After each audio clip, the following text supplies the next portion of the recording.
Haideți să vedem cum le va merge celor din Capricorn în 2026 ca și energie generală și o să facem acest lucru luând energia fiecărei luni în parte.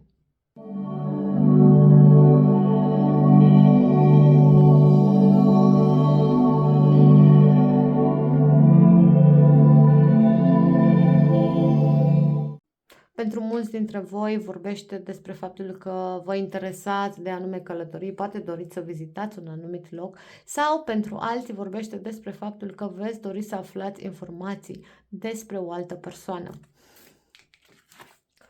Iulie este o lună în care o să trebuiască să învățați să priviți lucrurile dintr-o altă perspectivă, o lună în care poate vă simțiți sacrificați, poate vi se pare că faceți sacrificii foarte mari pentru anumite obiective, dar o să vedeți că într-un final o să merite.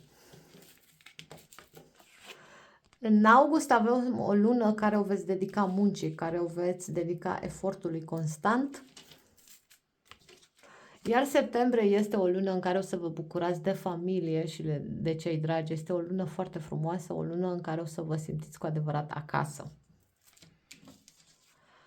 Octombrie este o lună în care pur și simplu vă doriți să lăsați lucrurile exact așa cum sunt, nu vă doriți să faceți niciun fel de mișcare, o să lăsați lucrurile pur și simplu să curgă. În noiembrie o să fie, cred că, cea mai bună lună din acest an pentru Capricorn. De ce? Pentru că aveți idei noi, aveți idei pe care le doriți să le puneți în practică. Pentru unii dintre voi se arată un nou job sau o nouă posibilitate de a face bani. Iar în decembrie avem un 10 de spade care nu trebuie să vă sperie, pentru că este o energie normală pentru sfârșitul de an. Arată că anul se termină, arată că ceea ce v-ați dorit să faceți în acest an, planurile voastre au ajuns undeva la capăt, pentru că, de fapt, voi v-ați planificat, se vede clar de la începutul anului, când Capricornul va planifica pas cu pas acest an, iar în momentul când o să simțiți că se termină anul, este ca și cum o să știți și rezoluția dacă ați reușit să vă duceți aceste planuri la îndeplinire sau nu.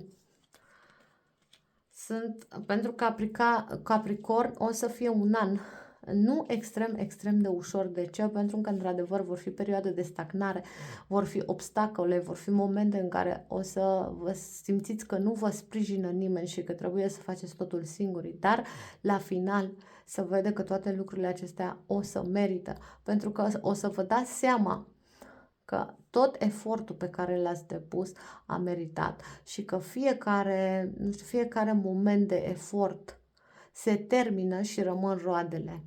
Este un an pentru Capricorn în care ei trebuie să renunțe la lucrurile care nu îi mai fac fericiți.